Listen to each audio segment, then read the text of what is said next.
Important Skandagupta ಅಂತಕ್ಕಂಥ ಸ್ಕಂದಗುಪ್ತನು ಚಂದ್ರಗುಪ್ತನ ರಾಜ್ಯಪಾಲನಾಗಿರ್ತಕ್ಕಂಥ ಪುಷ್ಯಗುಪ್ತ ನಿರ್ಮಿಸಿರ್ತಕ್ಕಂಥ ಸೌರಾಷ್ಟ್ರದಲ್ಲಿ ನಿರ್ಮಿಸಿರ್ತಕ್ಕಂಥ ಸುದರ್ಶನ ಕೆರೆಯನ್ನು ಮರಳಿ ಜೀರ್ಣೋದ್ಧಾರ ಮಾಡುವ ಕೆಲಸ ಯಾರು ನಿರ್ಮಿಸ್ತಾರೆ ಸರ್ ಅಂತಂದ್ರ ಇಲ್ಲಿ ಇರ್ತಕ್ಕಂಥ ಗುಪ್ತ ನಿರ್ಮಿಸ್ತಾನ.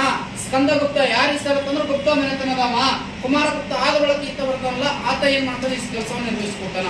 ಇನ್ನು ಹೂಣರ ದಾಳಿಯನ್ನು ಸಂಪೂರ್ಣವಾಗಿ ತಡೆಗಟ್ತಾನೆ ಸರ್, ಅದರ ಪೂರ್ಣವಾಗಿ ನಿಭಾಯಿಸಲಿಕ್ಕೆ ಆಗುವುದಿಲ್ಲ. ಪೂರ್ಣವಾಗಿ ನಿಭಾಯಿಸಲಿಕ್ಕೆ ಆಗಲಾರ ಸಲುವಾಗಿ ಏನ್ ಮಾಡ್ತಾರೆ ಸರ್ ಅಂತಂದ್ರೆ ಈ ಸಾಮ್ರಾಜ್ಯ ಅಂತ್ಯದ ಸ್ಥಿತಿಗೆ ಬರ್ತದ.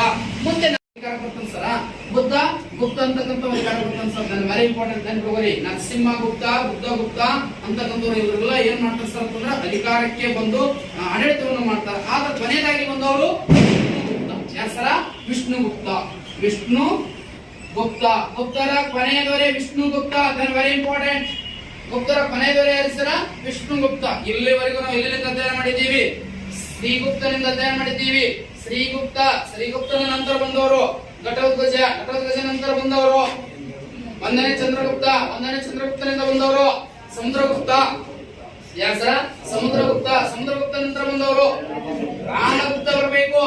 ರಾಮಗುಪ್ತನಿಂದ ಬಂದವರು ಎರಡನೇ ಚಂದ್ರಗುಪ್ತ ಎತ್ತರವಾದ ಜಗಲ ಐತಿ, ಪ್ರದಕ್ಷಿಣ ಪಥ ಐತಿ. ಮುಂದ ದೇವಾಲಯ ಮುಂದೆ ದ್ವಾರವಾಗಿಲು, ದೇವರ ಬಾಗಿಲು ದ್ವಾರವಾಗಿಲು ಅಂತಕ್ಕಂಥದ್ದು ಆ ಒಂದು ಉದ್ದೇಶದ ನೆನಪಿಕೋಬೇಕು. ಇವೆಲ್ಲ ನಾಗರ ಶೈಲಿ ಲಕ್ಷಣಗಳಿದ್ದು. ಹಾಗಾದ್ರೆ ಯಾವ ಯಾವ ರಾಜ್ಯಗಳಲ್ಲಿ ಯಾವ ಯಾವ ದೇವಾಲಯಗಳು ನಿರ್ಮಿಸಲಾಗಿದೆ ಅಂತ ಇವು ದೇವಾಲಯಗಳು ಎಲ್ಲಿ ಕಂಡು ಬಂದಾವ ಅಂತ ನೋಡಿದಾಗ ದೇವಗಢದಲ್ಲಿ ಒಂದು ದೇವಾಲಯ ನಿರ್ಮಿಸ್ಯಾರ. ಎಲ್ಲಿ ಸರ?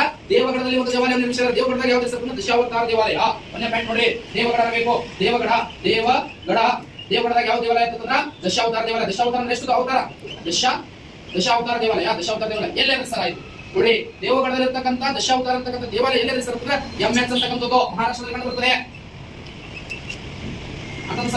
ಇಲ್ಲಿ ದೇವಗಢದಲ್ಲಿರ್ತಕ್ಕಂಥ ದಶಾವತಾರ ದೇವಾಲಯ ಇವರು ಕಾಲದ ಅವಧಿಯಲ್ಲಿ ನಿರ್ಮಾಣ ಆಗಿರ್ತಕ್ಕಂಥ ದೇವಾಲಯ. ಇಲ್ಲಿ ಇದಕ್ಕಿಂತ ಮುಂದುವರೆದ ಬಳಕ ಏನಾದ್ರು ಸರ್ ಉಜ್ಜಯಿನಿಯಲ್ಲಿ ಕಾಳಿಕಾ ದೇವಾಲಯ ನಿರ್ಮಿಸ. ಉಜ್ಜಯಿನಿ ಒಳಗೆ ಯಾವ ದೇವಾಲಯ ಇದೆ? ಕಾಳಿಕಾ ದೇವಾಲಯ. ಇದು ಮಧ್ಯಪ್ರದೇಶ.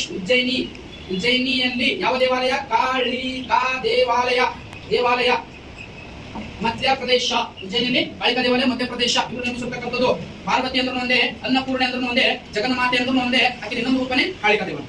ಕಾಳಿಕೆ ಮಾತೆ ದುಷ್ಟ ಸಂಹಾರಕ್ಕೋಸ್ಕರ ಕಾಳಿಕೆ ಮಾಡ್ತಾಳೆ, ಅವತಾರ ಎತ್ತಾಳ. ಪಾರ್ವತಿ ಶಿವನ ಪತ್ನಿನೇ ಅವತಾರ ಎತ್ತಾಳ. ಇಂಥ ದೇವಾಲಯ ನಿರ್ಮಿಸಿ ಒಂದು ಘಟನೆ ಐತಿ ಸರ್. ಏನ್ ಸರ್? ಮಧ್ಯಕಾಲೀನ ಇತಿಹಾಸದೊಳಗೆ ಒಬ್ಬರು ಯಾರು ಬರ್ತಾರೆ ಅಂದ್ರೆ ಇಲ್ತಮಶ್ ಬರ್ತಾನೆ. ಯಾರು? ಇಲ್ತಮಶ್ ಏನ್ ಮಾಡ್ತಾನ ಸರ್ ಅಂತಂದ್ರ ಈ ಕಾಳಿಕಾ ದೇವಾಲಯ ದಾಳಿ ಮಾಡ್ತಾನೆ.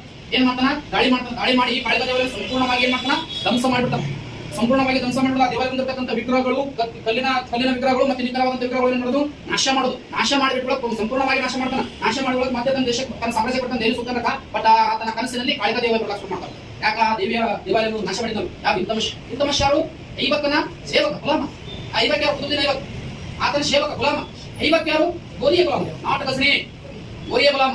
ಇನ್ನು ಇಲ್ತಮಶನ ಗುಲಾಮ ಬಲ್ವನ. ಗುಲಾಮ ಎಂಬ ಕಾರಣಕ್ಕಾಗಿ ಗುಲಾಮಿ ಸಂತತಿ. ಅಲ್ಲಿ ನಾನು ಹೇಳ್ತೀನಿ ಇನ್ನೊಂದೇ ಒಂದು ಉದ್ದೇಶ. ಯಾಕಂದ್ರೆ ನಮ್ಮ ಬಯಲು ಒಂದು ಕಾರಣಕ್ಕೆ ತಿಳ್ಕೊಂಡ್ಬಿಡ್ತಿದ್ದೀನಿ. ಕಾಳಿಕಾ ದೇವಾಲಯ ಮೇಲೆ ದಾಳಿ ಮಾಡೋದು ಇಲ್ತಮಶ. ಆಮೇಲೆ ಅವರ ಕನಸಿನಲ್ಲಿ ಕಾಳಿಕಾ ದೇವತೆ ಬಂದಳು. ರಾತ್ರಿ ಚಟ್ಟ ಸುರಿದಿದ್ದು ಸತ್ಯಪ್ಪ ಅಂತ ಹೇಳಿದ್ರೆ ಸೈನಿಕರೆಲ್ಲ ಏನ್ ಹೇಳ್ಕೊಳ್ಳೋರು ಅಥವಾ ಅದಕ್ಕೋಸ್ಕರ ಏನ್ ಮಾಡ್ದಂದ್ರೆ ಲಾಸ್ಟ್ ಹೋಗಿ ಒಬ್ಬರನ್ನು ಭೇಟಿಯಾದಾಗ, ಗುರುಗಳನ್ನು ಭೇಟಿಯಾದಾಗ ಏನು ನೀನು ಕಾಳಿಕಾ ದೇವಾಲಯ ದಾಳಿ ಮಾಡಿದಿ, ನನಗೆ ಅದಕ್ಕೋಸ್ಕರ ರಾತ್ರಿಯಲ್ಲಿ ಕಾಳಿಕಾ ದೇವರಾಗತ್ತಾಳ, ನೀವು ಏನ್ ಮಾಡೋದು ಸರ್ ಅಂತ ರೀತಿಯಾಗಿ ಸರ್ ಏನಂದ್ರೆ ನೀನು ಪರಿಹಾರವಾಗಿ ನಿನ್ನ ನಾಣ್ಯಗಳ ಮೇಲೆ ಶಿವ ಮತ್ತು ನಂದಿಯ ಚಿತ್ರ ಹಾಕುವ. ಶಿವ ಮತ್ತು ನಂದಿಯ ಚಿತ್ರ ವಿದ್ಯುತ್ ಏನ್ ಮಾಡು? ಮುದ್ರಿಸುವಂತಕ್ಕಂಥ ನಾಣ್ಯಗಳ ಮೇಲೆ ಸರ್ ಕಾಳಿಕಾ ದೇವಾಲಯ ಮೇಲೆ ದಾಳಿ ಮಾಡಿ. ಆದ್ರೆ ಶಿವ ಏನು ಸಂಬಂಧ ಸರ್? ಯಾಕಂದ್ರೆ ಕಾಳಿಕೆಯ ಗಂಡ ಯಾರು? ಶಿವನೇ. ಮೀನ್ಸ್ ಪಾರ್ವತಿಯ ಗಂಡ ಯಾರು? ಶಿವನೇ. ಅವನ ಚಿತ್ರ ಹಾಕು ಮತ್ತು ನಂದಿಯ ಚಿತ್ರ. ನಂದಿ ಅಂದ್ರೆ ಶಿವನ ವಾಹನ, ಹೌದಿಲ್ಲ? ನಂದಿ ಆದ್ರೆ ಶಿವನ ವಾಹನ. ಗರುಡ ಯಾರು? ಶಿವನ ವಾಹನ. ಗರುಡ ಯಾರು? ವಿಷ್ಣು ವಾಹನ. ನವಿಲು ಷಣ್ಮುಖನ ವಾಹನ. ಮತ್ತೆ ಇಲ್ಲಿ ಗಣೇಶನ ವಾಹನ. ಅದಕ್ಕೋಸ್ಕರ ಹಾಗಾಗಿ ಅವ್ರದೇ ಆದಂತದ್ದು ಏನಂದ್ರೆ ಸರ್ ಅಂತಂದ್ರೆ ವಾಹನಗಳದಾವ. ಅದಕ್ಕೋಸ್ಕರ ಮುದ್ರಿಸುವಂತಹ ಆ ಕನಸುಗಳು ಬೀಳೋದಕ್ಕೆ ಅಂತ ಹೇಳ್ತಾರೆ. ಎಷ್ಟು ಸತ್ಯ ಎಷ್ಟು ಸುಳ್ಳು ನನಗೆ ಗೊತ್ತಿಲ್ಲ. ಬಟ್ ಇರುವಂತಹ ಅಂಶಗಳು ಏನ್ ಮಾಡಿದ್ದೀನಿ ನಿಮ್ಮ ಮುಂದೆ ಇಟ್ಟಿದ್ದೀನಿ. ಅದು ನಿಮ್ಗೆ ಬಿಟ್ಟ ವಿಚಾರ ಅಂತಕ್ಕಂಥದ್ದು. ಇದು ಈ ಕಾಲದಲ್ಲಿ ನಿರ್ಮಾಣ ಆಗಿರ್ತಕ್ಕಂಥ ಒಂದು ಪ್ರಮುಖವಾದ ದೇವಾಲಯ. ಇನ್ನು ಬಿತ್ತರ್ಗಾಂವ್ ಅಂತ ಹೇಳುತ್ತೆ ಸರ್. ಯಾವುದು? ಬಿತ್ತರ್ಗಾಂವ್ ಅಂತ. ಬಿತ್ತರ್ಗಾಂವದಲ್ಲಿ ಇಟ್ಟಿಗೆ ಮಹಾದೇವ ದೇವಾಲಯ ನಿರ್ಮಿಸ್ತಾರ. ಯುಪಿ ಮಧ್ಯಪ್ರದೇಶ ಸಂಪೂರ್ಣವಾಗಿ ಇಟ್ಟಿಗೆ ನಿರ್ಮಾಣ ಆಗಿರ್ತಕ್ಕಂಥ ದೇವಾಲಯ ಬಿತ್ತರ್ಗಾಂವ್. ನೋಡಿ ಮೂರನೇಂಥದ್ದು ಬಿತ್ತರ್ಗಾಂವ್. ಬಿತ್ತರ್ಗಾಂವ ಎಲ್ಲೆಲ್ಲಿ ಸರ್ ಅಂತಂದ್ರೆ ಯುಪಿ ಅದ ಉತ್ತರ ಪ್ರದೇಶದಲ್ಲಿ ಕಾಣುವಂತಕ್ಕಂಥ ದೇವಾಲಯ ಇದು. ಏನು ಸರ್ ಅಂತಂದ್ರೆ ಇಟ್ಟಿಗೆಯಿಂದ, ಇದರಿಂದ ಇಟ್ಟಿಗೆಯಿಂದ ನಿರ್ಮಾಣ ಆಗಿರ್ತಕ್ಕಂಥ ಭಾರತ ದೇವಾಲಯ. ಇಲ್ಲಿವರೆಗೂ ಕಲ್ಲುಗಳು ಅಲ್ಲಿಂದ ಅಥವಾ ಇಲ್ಲಿಂದ ಮುಂದೆ ಕಲ್ಲುಗಳಿಂದ ನಿರ್ಮಾಣ ಆಗ್ತದೆ. ಇಲ್ಲಿವರೆಗೂ ಮಾತ್ರ ಏನಂತಂದ್ರೆ ಇಟ್ಟಿಗೆಯಿಂದ ನಿರ್ಮಾಣ ಆಗಿರ್ತಕ್ಕಂಥ ಏಕೈಕ ದೇವಾಲಯ ಅಂದ್ರೆ ಬಿತ್ತರ್ಗಾಂವದಲ್ಲಿ ಇರ್ತಕ್ಕಂಥ ದೇವಾಲಯ. ಇಟ್ಟಿಗೆಯಿಂದ ನಿರ್ಮಿಸಿದ ಅಂತಕ್ಕಂಥ ಒಂದು ದೇಶ ಜನ ನೆನಪಿರ್ಬೇಕು ಸರ್. ಅದನ್ನ ಅವಶ್ಯಕತೆ ಇರತಕ್ಕಂಥ ಪಾಯಿಂಟ್. ಇದು ಉತ್ತರ ಪ್ರದೇಶದಲ್ಲಿ ಕಂಡುಬರ್ತಕ್ಕಂಥ ಸಂಪೂರ್ಣವಾಗಿ ಇಟ್ಟಿಗೆಯಿಂದ ಇರ್ತಕ್ಕಂಥ ದೇವಾಲಯ. ಈ ದೇವಾಲಯ ಹೆಸರು ಏನಂತ ಗೊತ್ತಾಗಲಿಲ್ಲ. ಈ ದೇವಾಲಯ ಹೆಸರು ಏನು ಸರ್? ಮಹಾದೇವ ದೇವಾಲಯ. ಮಹಾದೇವ ದೇವಾಲಯ. ಮಹಾದೇವ ಅಂದ್ರೆ ಯಾರು? ಶಿವನೇ. ಯಾರ ಸರ? ಶಿವ. ಮಹಾದೇವ ಅಂದ್ರ ಶಿವ.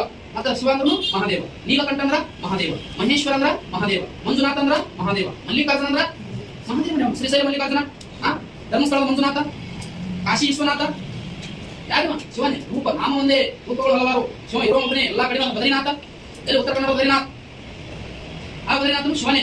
ಎಲ್ಲರೂ ದೇವರು ಒಂದೇ, ಆದರೆ ಇವನ ರೂಪಗಳು ಬೇರೆ ಬೇರೆ, ಒಂದೊಂದು ಸಮಯ ಅನುಸಾರವಾಗಿ ಅವತಾರ ಎತ್ಕೊಂಡು ಬಂದಿರ್ತಾರೆ. ಅದಕ್ಕೋಸ್ಕರವಾಗಿ ಮಹಾದೇವ ದೇವಾಲಯ ಅಥವಾ ಮಹಾದೇವ ದೇವಾಲಯ ನಿರ್ಮಿಸಿದ ಬಿತ್ತರಗಾಮ, ಎಕ್ಸಾಕ್ಟ್ ಪ್ಲೇಸ್ ಬಿತ್ತರಗಾಮ, ಅದು ಇಟ್ಟಿ ಒಳಗಡೆ ಇಟ್ಟಿಗೆಯಿಂದ ನಿರ್ಮಾಣ ಆಗಿದ್ದು. ಭಾರತ ದೇಶದಲ್ಲೇ ಮೊಟ್ಟ ಬಾರಿ ಇಟ್ಟಿಗೆಯಿಂದ ನಿರ್ಮಿಸಿರ್ತಕ್ಕಂಥ ದೇವಾಲಯ ಇದೇ ಆಗ್ಯದ ಅಂತ.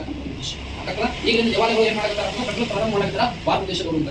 ಅದಕ್ಕೋಸ್ಕರವಾಗಿ ವ್ಯವಸ್ಥಿತವಾಗಿ ಏನು ನೆನಪಿಟ್ಕೋಬೇಕು. ಇನ್ನು ಭೂಮಾರ ದೇವಾಲಯ, ಯಾವ ಸರ? ಭೂಮಾರ ದೇವಾಲಯ. ಭೂಮಾರ ದೇವಾಲಯ ಬಹಳ ಫೇಮಸ್ ಸರ್, ಅದಕ್ಕೋಸ್ಕರ ನೆನಪು ದೇವಾಲಯ ಎಲ್ಲರಿಗೂ ಸರ್ ಅಂತಂದ್ರೆ ಇದು ಶಿವನ ದೇವಾಲಯ. ಶಿವನ ದೇವಾಲಯ, ಶಿವನ ದೇವಾಲಯ ಎಲ್ಲಿ? ಅಸ್ಸಾಂ. ಭೂಮಾರ ದೇವಾಲಯ ಇದೆ ಅಸ್ಸಾಂ. ಎಕ್ಸಾಕ್ಟ್ ಪ್ಲೇಸ್ ಎಲ್ಲಿ ಸರ್ ಅಂತಂದ್ರೆ ನಾನು ವೆರಿ ಇಂಪಾರ್ಟೆಂಟ್ ಆಗಿರ್ತಕ್ಕಂಥದ್ದು ಭೂಮಾರ. ಅದು ಅಸ್ಸಾಂ ಆಗಿರ್ತಕ್ಕಂಥದ್ದು, ಶಿವನಿಂದ ನಿರ್ಮಾಣ ಆಗಿರ್ತಕ್ಕಂಥದ್ದು, ಶಿವನ ಮಂದಿರವಾಗಿರ್ತಕ್ಕಂಥದ್ದು ಒಂದು ದೇಶ. ನಾವು ಬಹಳ ಸರಿ ಹೇಳಿದ್ದೀನಿ, ದೇವಾಲಯದ ಮುಂದೆ ಶಿವ ನಂದಿ ವಿಗ್ರಹ ಇರೋದು ಶಿವನ ದೇವಾಲಯ. ದೇವರ ಮುಂದೆ ಯಾವ ಇರತಕ್ಕಂಥದ್ದು? ನಂದಿ ವಿಗ್ರಹ, ಅದು ಶಿವನ ದೇವಾಲಯ ಇರ್ತದ. ದೇವಾಲಯದ ಮುಂದೆ ಆಮೆದು ಅಥವಾ ಆಮೆ ಚಿತ್ರ ಇರೋದು ವಿಷ್ಣುವಿನ ದೇವಾಲಯ ಇರುತ್ತೆ ಅಂತದ. ಹಾಗಾಗಿ ಆ ಒಂದು ಕಾರಣ ದೇವಾಲಯ ಮುಂದೆ ಯಾವ ದೇವಾಲಯ ಮುಂದೆ ಬೇಕಾದ ನಂದಿ ವಿಗ್ರಹ ಇರೋದು ಶಿವ ದೇವಾಲಯ, ಅಥವಾ ದೇವಾಲಯ ನಿರ್ಮಿಸಲಿಕ್ಕೆ ಹೋಗುದಿಲ್ಲ, ಆ ಕಾರಣಕ್ಕಾಗಿ ಇಟ್ಟಿರ್ತಾರೆ. ಆ ಒಂದು ದೇಶ ಚೆನ್ನಾಗಿ ನೆನಪಿಗೋಸ್ಕರ ಇದು ಸೈನ್ಯ ಸರ್ ಅಸ್ಸಾಂ ರಾಜ್ಯದಲ್ಲಿ ನಿರ್ಮಾಣ ಆಗಿರ್ತಕ್ಕಂಥ ಒಂದು ದೇಶ ಐತಿ, ಅದು ದೇವಾಲಯ ಅಂತ. ಇನ್ನು ವಿಷ್ಣು ದೇವಾಲಯ, ಇವ್ರ ಕಾಲಕ್ಕೆ ಎಲ್ಲ ನೋಡಿ ಶಿವ ದೇವಾಲಯ, ಶೈವ ಧರ್ಮ ರಾಜೇಶ್ವರ ಎಲ್ಲ ಶಿವ ದೇವಾಲಯ. ಆದ್ರೆ ಏಕೈಕ ವಿಷ್ಣು ದೇವಾಲಯ ನಿರ್ಮಾಣ ಆಗಿದೆ, ಅದು ಏನ್ ಸರ್ ಅಂತಂದ್ರೆ ಜಬ್ಬಲ್ಪುರ ನಿರ್ಮಾಣ ಆಗಿದೆ. ಹೆಸರ ಜಬ್ಬಲ್ಪುರ ನಿರ್ಮಾಣ ಆಗೈತಿ ಈ ವಿಷ್ಣು ದೇವಾಲಯ. ವಿಷ್ಣು ದೇವಾಲಯ ಎಲ್ಲಿ ನಿರ್ಮಾಣವಾಗಿದೆ? ಒಂದೇ ಪಾಯಿಂಟ್ ನೆನಪಿಡುವರೆ ಎಲ್ಲಿ ಸರ್ ಅಂತಂದ್ರೆ ಅವಶ್ಯಕತೆ ಇರತಕ್ಕಂಥದ್ದು ಜಬ್ಬಲ್ಪುರ್. ಜಬ್ಬಲ್ಪುರದೊಳಗ ವಿಷ್ಣುವಿನ ದೇವಾಲಯವನ್ನು ನಾವು ಕಾಣಬಹುದು. ಇದು ಅರ್ಥ ಸರ್ ಹೇಳತಕ್ಕದ್ದು, ಇದು ಚೆನ್ನಾಗಿ ನೆನಪಿಡುವರೆ. ನೋಡಿ ಎಷ್ಟಾದವ ದೇವಾಲಯಗಳು, ಸುಮಾರು 5 ದೇವಾಲಯಗಳ ಬಗ್ಗೆ ನಾವು ಮಾತನಾಡಿದ್ದೆವು. ಇನ್ನು ಗುಹಾಂತರ ದೇವಾಲಯಗಳು ಸಹಿತ ನಿರ್ಮಾಣ ಮಾಡಿದರು. ಗುಹಾಂತರ ದೇವಾಲಯಗಳು ಸಹಿತ ಮಾಡಿದ್ದಾರೆ ಅಂತಂದ್ರೆ ನಿರ್ಮಿಸಿದ್ದಾರ. ಆ ದೇವಾಲಯ ಬಗ್ಗೆ ಸಹಿತ ನೆನಪಿಡುವರೆ. ಯಾವ್ದು ಸರ್ ಅಂತಂದ್ರೆ ಅಜಂತ. ಯಾವುದು? ಅಜಂತ. 3ನೇ ಅಂಶ ನೋಡಿ ಸರ್, ಏನನ್ಬೇಕಂತ? ಗುಹಾಂತರ ದೇವಾಲಯ ಎಲ್ಲದ? ಅಜಂತ. ಈ ದೇವಾಲಯ ನಿರ್ಮಿಸಲಾಗಿದೆ. ಗುಹಾಂತರ ದೇವಾಲಯ ಎಲ್ಲದ? ಇದು ಮಹಾರಾಷ್ಟ್ರ. ನಾವು ಬಹಳಷ್ಟು ಸಾರಿ ಹೇಳಿದ್ದೀನಿ, ಮಹಾರಾಷ್ಟ್ರದಾಗ ಎಲ್ಲೋರ ಮತ್ತು ಅಜಂತದಲ್ಲಿ